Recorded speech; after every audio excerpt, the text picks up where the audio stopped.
Susuportahan ni mamamayang Liberal Party List Representative Laila de Lima si dating Vice President at Naga City Mayor Leni Robredo kung tatakbo ito bilang Pangulo sa 2028 elections. Live mula sa Batasang Pambansa, nangunguna sa balita si News 5 House Correspondent Marian Enriquez. Marian, bakit si Mayor Robredo susuportahan ni de Lima para maging frontrunner ng oposisyon?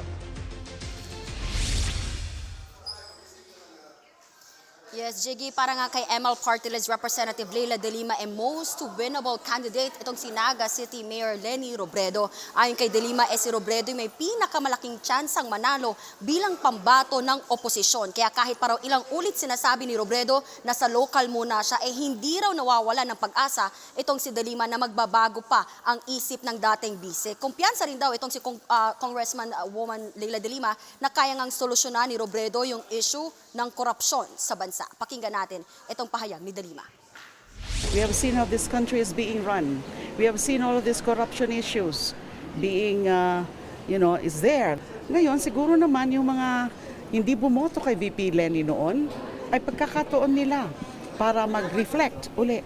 We need somebody like VP Leni Robredo who's not only clean but very capable at yung kanyang advocacy talaga clean and good governance.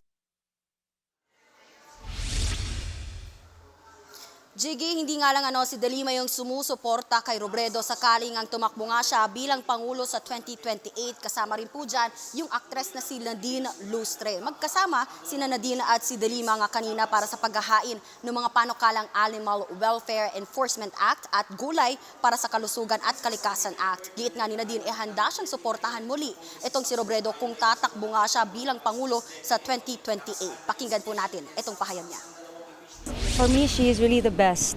She's really the best candidate for presidency. So, Mag-favorite po kasi local po yung gusto niya talaga or their efforts po to convince her to run for president sa Manila. well, that's up to her decision. Obviously we respect that. But Sometimes the best presidents are the Yeah. ones who don't want to run, no? yeah, and sometimes the best presidents are those that don't want to run. So we'll see.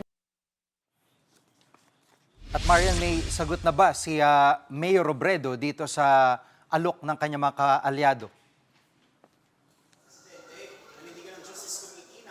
Jiggy, kung matatandaan natin, nagpulong kamakailan sina Robredo at ilang taga-oposisyon. Kasama nga riyan yung Liberal Party stalwart at dating Budget Secretary na si Butch Abad. Ayon nga kay Abad, paulit-ulit daw tinatanong si Robredo tungkol dito. Pero iisa lang din daw ang sagot niya. Hindi raw siya tatakbo bilang Pangulo ulit.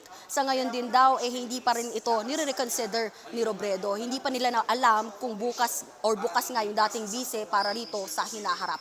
Ayon pa kay Abad, marami pang pwedeng mangyari, kaya mahirap i-predict yung 2028. Aniya, posibleng makaapekto sa eleksyon yung hindi pagkakasundo ng mga Marcos at Duterte. Pareho din daw idinadawit nga sa katiwalian sina Pangulong Marcos at si VP Sara. Bukod dyan, tila wala pang pambato si PBBM para sa 2028 habang naharap naman sa impeachment at kaso sa ombudsman itong si VP Sara. Para sa political scientist na si Professor Eric De Torres, posibleng strategy ito ng United Opposition. Baka raw kasi kapag nilabas agad nila yung kanilang bala o frontrunner sa 2028, posibleng atakihin agad ito ng mga kalaban. Pakinggan natin itong pahayag ni Professor De Torres. But I think it's also a strategy on the part of the opposition to just float names. But really, I think they're still in the final, in my guess, in my observation, they're still in the final stage of basically preparing who will really run as the opposition candidate for 2028. Jiggy, sa ngayon mismong si Robredo lang talaga yung makapagsasabi kung tatakbo nga siya sa 2028 elections. Ang sigurado nagpapalakas na raw ang United Opposition at bukod nga kay Robredo lumulutang din yung pangalan ni Senator Risa Hontiveros bilang frontrunner ng oposisyon. Una nang ang sinabi ni Hontiveros na handa siyang tumakbo mapapresidente man o bise sa 2028. Yan muna ang latest. Balik sa'yo, Jiggy. Yan po ulat ni Marian Enriquez live mula sa Batasang Pambansa.